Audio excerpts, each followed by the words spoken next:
Welcome back to Celebrial. This next story hit the timeline like a brick, and people are not taking it lightly. A former Jay-Z bodyguard is being talked about online after a claim dropped that fans swear was never supposed to be said out loud. I know your deepest secrets. I know so much about you and what you've done. I know so much on how you got where you are. Not a small rumor either. This is the kind of allegation that turns into group chats, long threads, and full-on detective mode across every platform. Beyonce and Jay-Z will do anything to destroy anyone who speaks out against them. Here's the line everyone keeps repeating. The story is tied to Tyrone Ty Smith, Jay-Z's longtime business partner, and the way Uncle Ron tells it, TTTY didn't just give Jay loyalty, he allegedly gave him something way bigger. He's claiming TTTY gave Jay blue ivy. Yeah, that one sentence has people staring at their screens like, no way. Then the rumor mill gets even creepier, with online chatter saying right after Uncle Ron put that out there, he was suddenly gone. To be clear, that's unverified internet talk, not confirmed facts.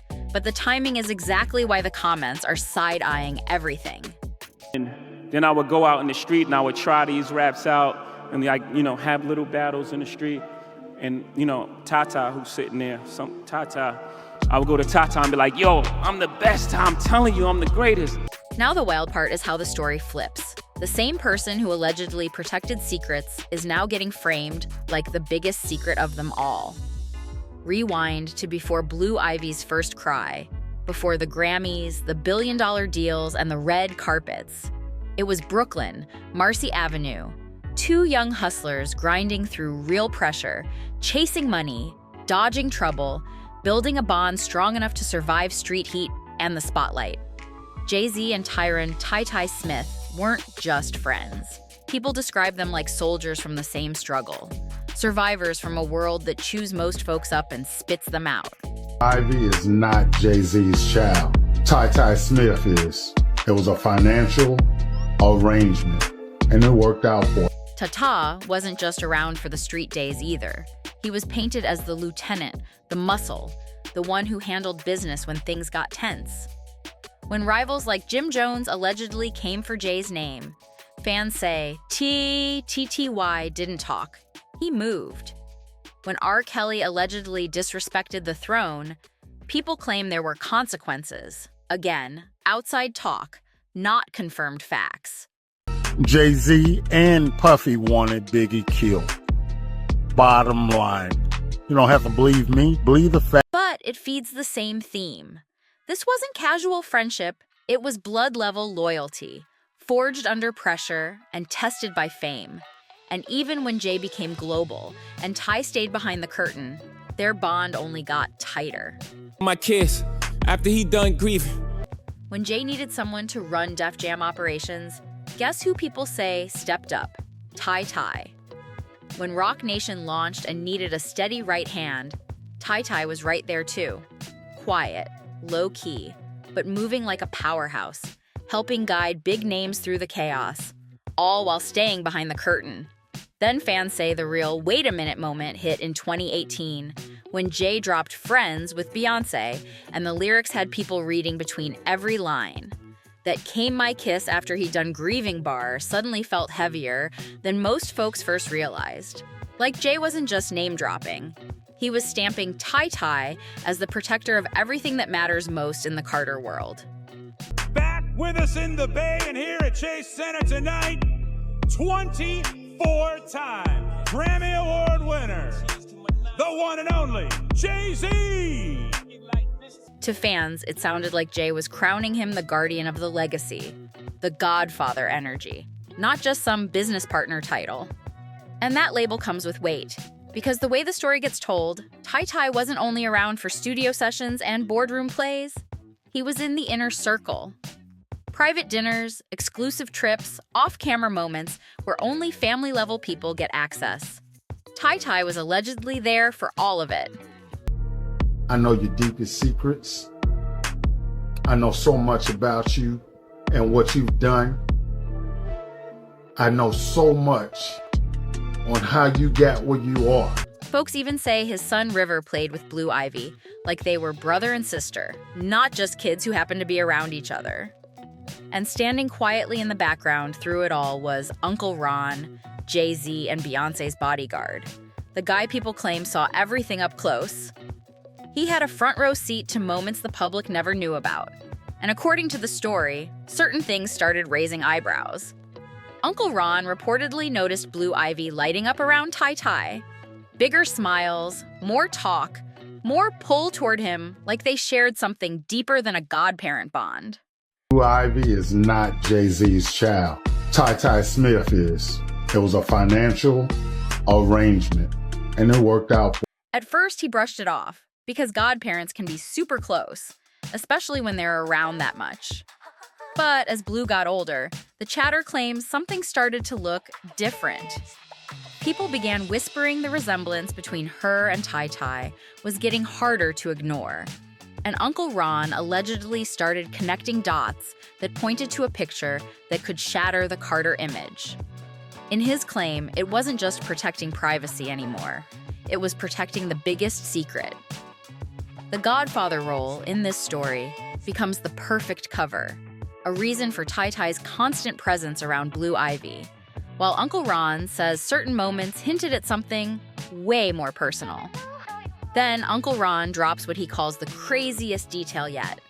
He claims the physical resemblance was undeniable. The way Blue carried herself, her expressions, even the little gestures, all reminded him of Tai Tai, not Jay. He says he spent years quietly clocking what he saw, putting pieces together in his head, until he convinced himself the birth certificate only tells half the story. In Uncle Ron's version, Jay-Z leveled up from rapper to dynasty builder, Beyoncé became a cultural queen, and Tai Tai shifted from loyal right hand to what Ron alleges was a hidden biological father figure in the background. He frames it like a deal that worked for everyone on paper, built on a secret the public was never meant to touch. By 2011, Jay and Beyoncé weren't just artists, they were walking empires. And Ron claims they wanted the one thing money can't fully buy, a legacy that looks unstoppable. The way he tells it, the missing piece was an heir, a family storyline that locks the crown in place. So when Blue Ivy was born on January 7th, 2012, Ron says it felt less like a normal birth and more like a full production. He points to reports about Lenox Hill Hospital in New York being locked down, security on high alert, and every detail treated like a royal rollout, polished, precise, and controlled. Every photo, every statement, every leak looked managed. And Uncle Ron says that wasn't just celebrity privacy, he calls it Operation Cover-Up. He claims the lockdown wasn't about dodging paparazzi. It was about keeping the alleged arrangement out of public eyes, since a story like that couldn't survive daylight. He also claims only select people got anywhere near the delivery area, documents were kept tight, and staff were screened like they were walking into a restricted site. Ron says the money behind it was huge, and in his telling, Jay got what he needed to seal the perfect image. But these are still allegations, not proven facts. In Uncle Ron's telling, the setup checked every box. Jay got to look like the devoted father and dynasty builder, Beyoncé kept her queen status without stepping away from the spotlight, and Tai Tai allegedly walked away with life-changing money and a permanent seat inside the Carter empire. But Ron makes it sound like this wasn't only about cash or control, it was about saving an image that was starting to crack. Because by 2011, the whispers were already spreading. Talk of cheating, tension, business pressure, emotional distance, all of it. Their perfect couple brand was getting shaky. And then boom. Blue Ivy arrives, and suddenly the whole story flips. Doubts quiet down, the headlines soften, and the world starts believing their love is stronger than ever. Uncle Ron claims the planning went way beyond biology. He says every piece of Blue Ivy's public image, the timing, the reveal, even how she showed up in public, was handled like a strategy to keep the illusion airtight forever. And Tai Tai's role as Blue Ivy's official godfather? Ron calls that the perfect cover. It explains why he's always around, why he's at family events, and why his presence never sets off alarms. His job ties and his lifelong bond with Jay make the closeness look normal, not suspicious. But Uncle Ron says the proof was right there from day one. He points to the way people online used to whisper about Blue's facial features, her eyes, her bone structure, even her smile, saying she looked more like Tai than Jay. The media brushed it off as genetics, angles, or just a kid spending time around her godfather. But Ron says he wasn't buying it. He claims he witnessed private moments that didn't match the official story. Low-key conversations between Jay and Tai about arrangements and agreements that sounded like more than business. He also claims there were moments between Tai and Blue that, in his eyes, went beyond godfather affection. Too natural, too familiar, too comfortable. And when it comes to money, Uncle Ron claims he overheard talk that sounded like payments, not just one-time gifts, which is a serious allegation, not proven, but it's the kind of detail he says made him believe something bigger was going on. The most explosive part of Uncle Ron's story isn't only him claiming Jay-Z might not be Blue Ivy's biological father, it's what that would mean if it was true. In his telling, Blue Ivy wouldn't be about love and timing at all, but a carefully built plan, a deal meant to protect everybody's image and keep the Carter dynasty looking bulletproof. Uncle Ron frames it like a win-win setup for everybody involved. Jay-Z gets an heir without the usual risks he's hinting at. Beyoncé keeps her career moving without the kind of pause people expect. Tai allegedly locks in lifetime security and a permanent seat inside the Carter empire. And Blue Ivy gets born straight into the spotlight like hip-hop royalty from day one. But Ron's point is simple. Secrets that big don't stay buried forever when money, fame, and egos are in the mix. That's why Ron breaking his silence feels like the first crack in the wall of loyalty around the Carters, at least in the way he tells it. And the moment Blue Ivy started collecting major wins, the story got even louder, especially when she made history at just 9 years old with Brown Skin Girl, and the world celebrated her like the princess of music royalty. Still, Uncle Ron claims there's a truth sitting behind the applause that people don't want to touch. The second she snagged that Grammy, the internet exploded with that same old debate. Real talent or Hollywood privilege doing the heavy lifting? Blue Ivy Carter was 9 years and 66 days old when she won Best Music Video as a featured artist on Beyoncé's Brown Skin Girl at the 63rd Annual Grammys in March 2021, making her the youngest individually credited Grammy winner in history. And not everybody was clapping. Some critics didn't call it talent, they called it branding. They claimed the win was a strategic move to lock in Blue Ivy's image as entertainment royalty before she could even understand what that fame really weighs. And it didn't start there either. At 8 years old, she'd already picked up a BET award, becoming the youngest winner in the show's 20-year run. Then came a Soul Train Music Award, and even an NAACP Image Award, all before she hit double digits at 9. Blue Ivy had more trophies than artists who've been grinding for decades, and people started saying the machine around her was unstoppable. Even Time magazine had called her the most famous baby in the world, just 2 days after she was born. Blue Ivy's very first cries got stamped into pop culture on Jay-Z's 2012 track, Glory. And people say it helped land her a Guinness World Record before she could even walk. From the jump, she was credited on the Billboard chart, and the message was loud. This kid was built for stardom. As she's grown, it's her energy that keeps turning heads. She steps in a room like she owns the air, calm, sharp, untouchable. Some fans say she's naturally poised, but others whisper she was raised in a world where no doesn't even get a seat at the table. With access to luxury most adults can't imagine, her childhood looks less like a fairy tale and more like a billionaire masterclass in fame. You can hear it in those arena moments. Back with us in the Bay and here at Chase Center tonight, 24 times Grammy Award winner, the one and only Jay-Z. Then the camera cuts to Blue. Did you catch how embarrassed she looked? That's a kid stuck between fame and a regular moment, still human enough to cringe at her dad's antics. And let's be real, when your parents are rumored to be sitting on nearly $2 billion, Embarrassment might be the biggest problem you ever face.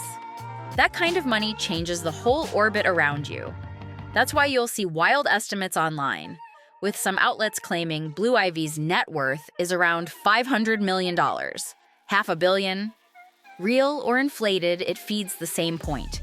The Carter machine moves different, and the hobbies get upgraded too.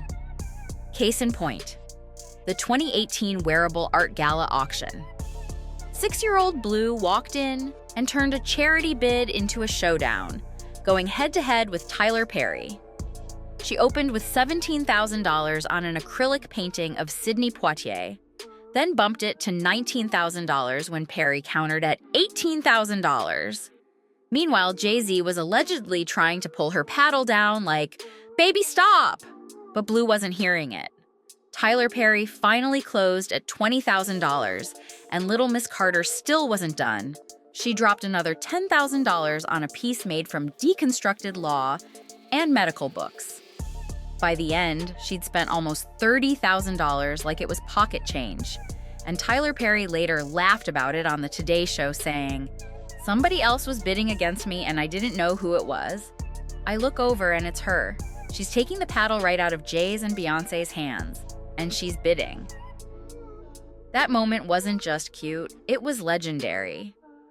Blue Ivy showed right there. She's got that bold, unstoppable energy the Carters run on. Tyler Perry joked, "I'm like, this kid's not outbidding me today. You're gonna learn today, little girl. I'm getting this painting." And that was only the beginning of her auction era. Fast forward to the 2022 Wearable Art Gala in Los Angeles, same event put together by her grandma Tina Knowles, and 10-year-old Blue was back in the headlines.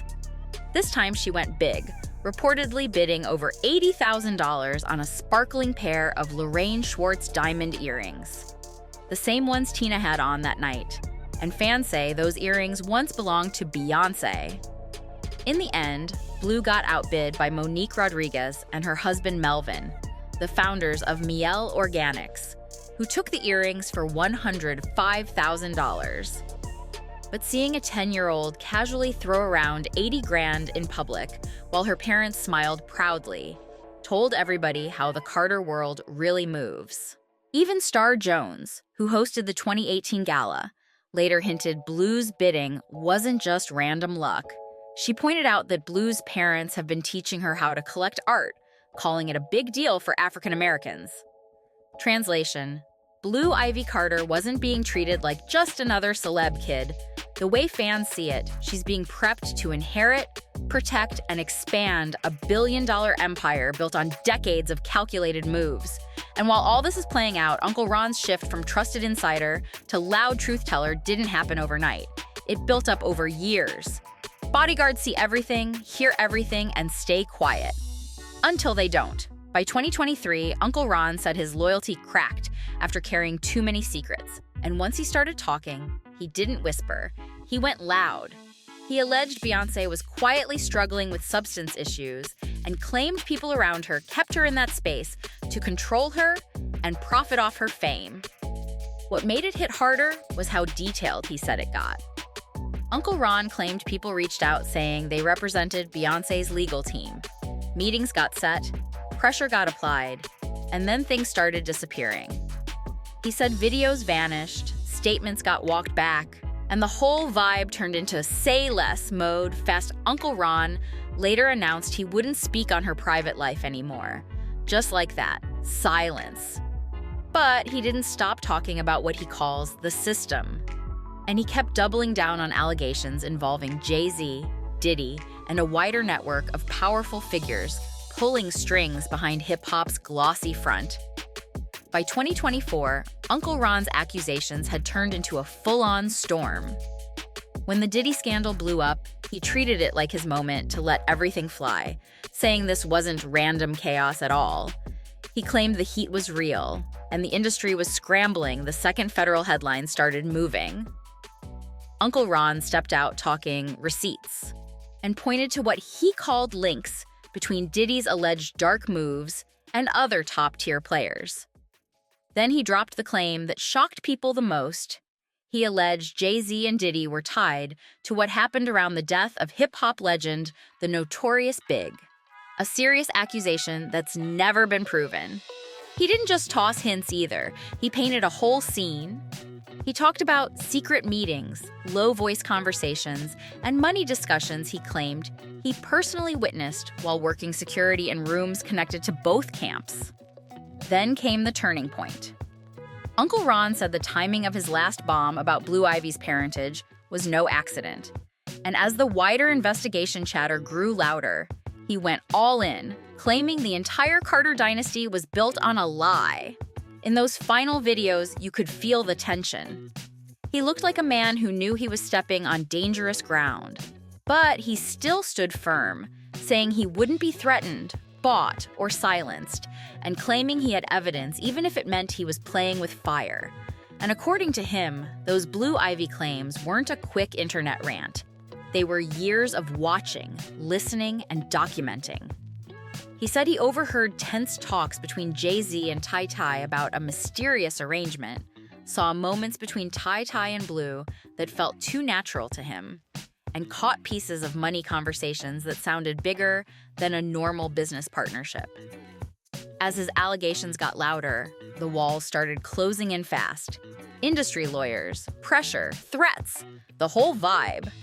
Old connections started cutting him off, and one by one, his videos began disappearing from social media. But instead of going quiet, Uncle Ron turned the volume up and doubled down, repeating his riskiest claims with even more confidence, like a man who felt he had nothing left to lose. In his final weeks, things started looking rough. He seemed restless, on edge, and openly scared for his life. He talked about being watched, strange cars parked near his home, and threats that felt way too real. He knew he'd stepped over lines that can't be unstepped over, but he still refused to stop talking. The same man who once made a living protecting other people's secrets was now risking everything to put them on blast. Uncle Ron wasn't just stirring gossip. He was challenging an empire. And when you go at people with that kind of power, the fallout doesn't always show up as money and lawsuits. Sometimes it shows up as silence. His last video went live on September 13th, 2024, and after that, everything went quiet. Official reports said Uncle Ron died from pneumonia, a sudden, aggressive infection that reportedly moved fast before doctors could turn it around. But his followers weren't buying it for a second, and the comment sections turned into a full courtroom of theories. To them, the timing felt too convenient. People online started comparing it to other celebrity deaths they call coincidental, including Kim Porter, Diddy's ex, where some reports and rumors claimed she was preparing to speak out, and the official cause was also reported as pneumonia. No proof ties any of these stories together, but that's exactly why this part keeps spreading. Fans feel like too many people with too much knowledge keep ending up in the same headline. To the people watching closely, these didn't feel like random tragedies at all. The official explanation got buried under medical privacy, legal red tape, and we can't comment energy. The story floating around says the family got limited info, records stayed sealed, and every time someone pushed for clarity, lawyers showed up instead of doctors. No transparency, no closure, just silence. And the internet? It exploded. Fans, insiders, and conspiracy channels lit up overnight, demanding an investigation, screaming cover-up, and accusing the industry of protecting a billion-dollar machine. And Uncle Ron's last videos didn't disappear with him. His followers made sure of that. His claims about Blue Ivy, Ty Smith, and the alleged Carter family secret blew up online and turned into a modern-day legend. But while the world debated, the Carter empire kept moving like nothing happened. Ty kept showing up at major events, still side by side with Jay-Z and Beyonce. His role at Roc Nation didn't change, and his bond with Blue Ivy only looked stronger, while Blue kept shining under the mentorship of the same man Uncle Ron claimed was her real father. And that's why the whispers didn't die with Ron. They got louder. Some people even say the mystery around his passing made his story feel more believable. Like sometimes the biggest proof is the price someone pays for telling it. So, what do you think? Was Uncle Ron telling the truth all along? Or did he get caught in something way bigger than any of us could imagine? Drop your thoughts in the comments. Hit that like button. Share this with someone who needs to see it. And don't forget to subscribe to Celebrial for more deep dives like this. See you in the next one.